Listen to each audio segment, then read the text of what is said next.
안녕하세요. 허뚱TV 허팀장입니다. 오늘은 두 번째 시간 무엇을 해볼까 하다가 많은 부분들이 궁금해하시는 호텔 등급에 관한 이야기를 한번 해볼까 해요. 저희가 자유여행을 가던 패키지를 가던 항상 눈여겨보는 것들이 일정은 처음에 보시고 그 다음에 보시는 게 잠자리가 어딘지 그리고 먹거리가 뭔지를 되게 관심 깊게 보세요. 왜냐면 그만큼 중요하니까요. 그죠? 그런데 이 호텔 등급이라는 게 뭐 어떨 때는 뭐 1급이랬다가 어떨 때는 삼성이랬다가 뭐 이렇게 혼용했어요. 사실은 호텔 등급의 가장 기본적인 분류는 뭐냐면 원래 예전에는 1급, 특2급, 특1급 뭐 이런 식으로 썼어요. 그런데 요즘은 그냥 별이 3개, 4개, 5개, 물론 6개까지도 있습니다. 그렇게 해서 호텔을 어느 정도, 이런 호텔들은 어느 정도의 컨디션을 가지고 있구나 라고 생각하실 수 있는 분류표예요. 이게 호텔 등급이 분류표다 보니까 예를 들어 우리가 말하는 뭐 어떤 A 호텔이라는 곳은 우리끼리는 다 준특급으로 쓰고 있는데, 즉 4성으로 알고 있는데 실질적으로 사이트를 열어보면 삼성이더라 하는 것들도 있고요. 우리는 다 삼성, 그러니까 4성으로 알고 있지만 삼성인 경우도 있고, 삼성으로 알고 있지만 4성으로 이루어져 있는 경우들도 있습니다. 이거는 분류하는 잣대가 조금씩은 다르고요. 또 세월이 변화가면서 올라가는 게 있고 내려오는 게 있고, 하물며 여기 이 중간에 있는 애들이 있어요. 이 중간에 일정표 보시면 3.5, 4.5 뭐 이렇게 저희가 여행사 쪽에서 혹은 호텔 쪽에서 분류하기는 3.5 중간은 반올림 해서 밑으로 봅니다. 왜냐하면 걔네들 요금은 2호금보다는 2호금 위로 많이 올라가 있거든요. 그래서 3성급은 4성급 이렇게 해서 분류를 많이 하고요. 제일 많이 나오는 게 3성, 4성, 5성이에요. 3성, 4성, 5성에 대한 호텔들이 패키지를 가던 자유여행을 가던 선택하시는 첫 번째 요소가 될 거고, 금액은 당연히 이렇게 더 내려갈수록 더 비쌉니다. 어쩔 수 없습니다. 왜냐면 3성급 같은 경우는 로비랑 레스토랑이랑 라운지를 가지고 있으면 다 3성으로 분류가 되고요. 4성급 같은 경우에는 3성급 더하기 룸 서비스 그리고 여러가지 시설 서비스가 되느냐를 봐요. 그러면 여기서부터는 쉽게 말하는 뭐 준특급이다 특급이다 하는 특급 분류로 가겠죠. 5성은 레스토랑이 3개 이상 그리고 룸 서비스는 24시간 이상 뭐 이런, 그러니까 걔네들끼리 말하는 그들만의 리그로 잣대가 있는데, 우리가 볼 때는 확실히 5성급은 비싸 보입니다. 비싸고 퀄리티가 있어 보이고, 4성급은 어느 정도의 퀄리티를 가지고 있고, 얘 둘은 거의 비슷해요. 느낌이 가보시면. 왜냐면 한국에서 보시는 5성급 특급 호텔, 신라, 롯데, 뭐 하얏트, 뭐 이런 등급의 호텔들이 우리나라에서는 특급으로 분류가 되지만 이 호텔을 들어다가 아주 관광으로 유명한 곳에 탁 갖다 놓으면 그쪽 호텔 분류에서는 5성이 아니라 걔네들은 컨디션은 있지만 4성에 준하는 호텔들이 되거든요. 그럼 반대로 여행 인프라가 없는 겁니다. 이 나라는 여행 인프라가 되게 작아요. 그러면 같은 4성이지만 다른 데 가면 3성보다 못해 뭐 이런 느낌이 드실 거예요. 그거는 호텔이 장난을 치거나 비용이 틀리거나 이런 것보다는 그 나라의 관광 인프라, 즉 관광 수준이 어디에 위치해 있느냐, 관광 산업이 국가에서 전폭적으로 밀어주느냐 안 밀어주느냐, 그 차이가 있는 것 같습니다. 그래서 보통 해외를 나갈 때 호텔 등급은 나는 실속파, 나는 호텔은 잠자는 곳 외에는 크게 필요 없어 하시는 분들은 싸고 위치 좋은 3성급, 그리고 나는 먹는 거나 이런 것들을 되게 신경 쓸 거예요. 왜냐면 조식이 틀리거든요. 그러면 보통은 준특급 4성급 이상을 선택하시는 게 훨씬 더 좋으십니다.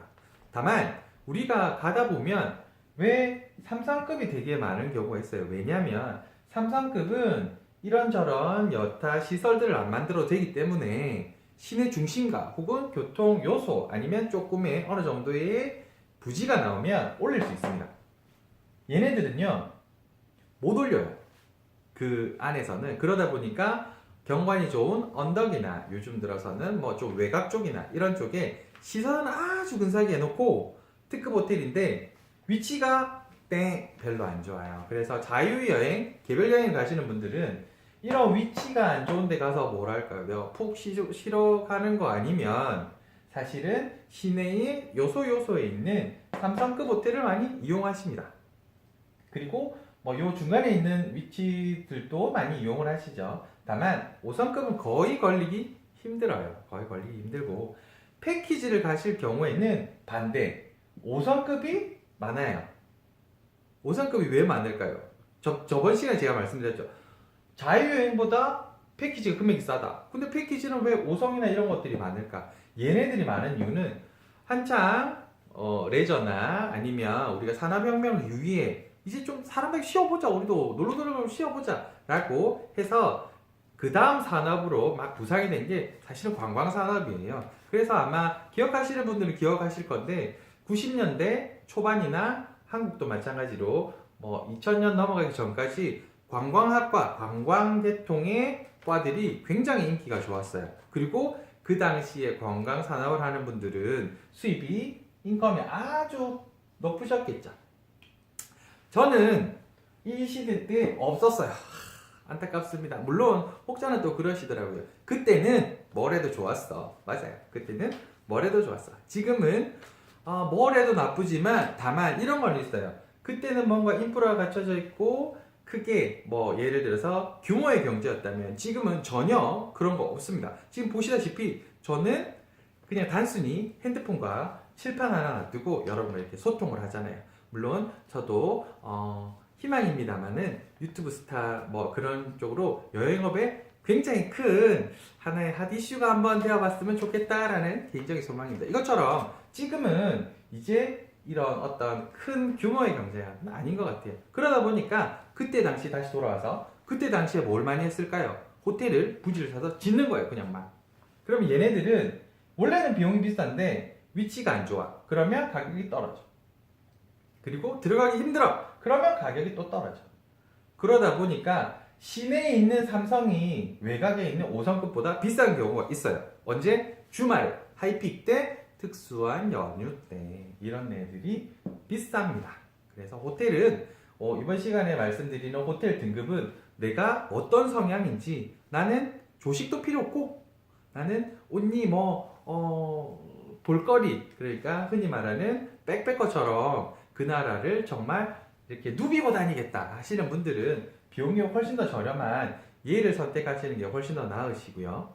패키지를 가는 손님들은 일단은 얘나 거의 다 떨어져 있어요. 패키지도 요즘은 혼합형 상품이 많이 나오기 때문에 패키지 중에서도 자유일정이 제법 있다 하시면 시내 중심가를 꼭 선택하세요. 왜냐하면 시내 중심은 저녁에 나가서 그 나라의 풍경을 한번 느껴보실 수가 있으시니까요. 그래서 시내 중심가, 즉 3성이나 4성이 돼도 저는 개인적으로는 뭐 그런 시내 중심가에 가는 걸 추천드립니다. 왜냐면 뭐 그 도시의 번화가를 한번 걸어보는 거니까요. 그리고 맛있는 것들도 훨씬 더 많겠죠. 그래서 한번 접근을 해보시면 되시고 패키지를 가는 분들은 5성급이더라도 위치가 얼마나 떨어져 있는지도 한번 확인해 보셔야 되실 것 같아요. 땅덩어리가 이만한데요. 우리가 관광지는 여기인데 숙소는 여기예요. 이쪽까지 왕복이 1시간 이상 걸리면 이건 뭔가 문제가 있다는 말이에요. 패키지 상품 중에서. 그런데 이런 상품을 왜 만들까요? 왜? 가격은 더 싸게 보이고 상품은 더 높아 보이니까. 그죠? 5성급 호텔만 보시잖아요. 거기 어딘데요? 몰라요. 사실은 호텔들이 너무 많아서 여행사 직원들도 다 가보지를 못해요. 저도 물론 마찬가지고요. 예전에 쓴 자료들은 어느 정도 돌아봤는데 돌아보고 난 다음에 지어진 호텔이 훨씬 더 많아요. 지금과 같은 철은 어디가 핫 이슈냐면 다낭 같은 경우가 그래요. 자고 일어나면 부지값이 오른대요. 부지값이 뛰고 뭐 이런 식으로 되고 있답니다. 그래서 한 번쯤 패키지는 꼭 호텔 위치에 대한 것들도 한번 따져보시고요. 그러면 가격을 비교할 때 이 위치에 있는 게 낫나 아니면 조금 이거보다 떨어지지만 4성급이지만 같은 가격에 이 위치에 있는 게 낫나 이런 것도 한번 살펴보셔야 되실 것 같아요. 그걸 누가 해준다? 제가 해준다. 앞으로 순차적으로 이런 기본적인 사항들을 말씀을 드리고 난 다음에는 실제 상품으로 넘어갈 겁니다. 그렇게 되면 조금 더 재밌는 이야기거리가 더 많이 나오지 않나 싶어요. 그리고 부록으로 특별 부록으로 한마디 더 말씀을 드리자면 아까도 말씀드렸듯이 이런 여행사 뭐 하나투어, 모두투어, 온라인, 노란풍선, 참 좋은, 인터파크 뭐 이런 데들에서 들어와 있는 일정표상에 있는 분류랑 아고다랑 분류랑 틀려요. 그거는 아까도 말씀드렸듯이 시간이 가면서 조금씩 바뀌기도 하고요. 현지 관행상 그 등급으로 불리고 있는 경우들도 있고요. 하다 보니까 그 부분은 뭐 크게 유념할 거는 없지만 그래도 한 번쯤은 내가 가는 호텔이 평이 어떤지 사실은 3성급인데 5성급도 더 좋아 뭐 이런 그런 평들도 있을 수가 간혹 가다가 나옵니다. 정말 웃기게. 왜냐면 얘는 24시간 룸 서비스에 3개 이상의 레스토랑을 가져야 되는 그런 특징들이 있으니까. 다만 3성급으로 지어줬는데 뭐 나는 호텔 짓는 사람이 나는 전부 다 인테리어 고급으로 했어. 그러면 본인이 가셔서 개인적으로 느끼기에는 훨씬 더 뛰어나다고 생각이 드시니까요.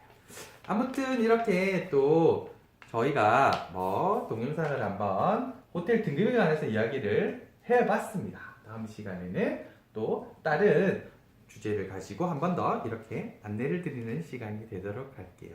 그러면 다음 시간이 매일 올립니다. 매일 새벽에 이렇게 코맹맹이 소리로 올리고 있습니다.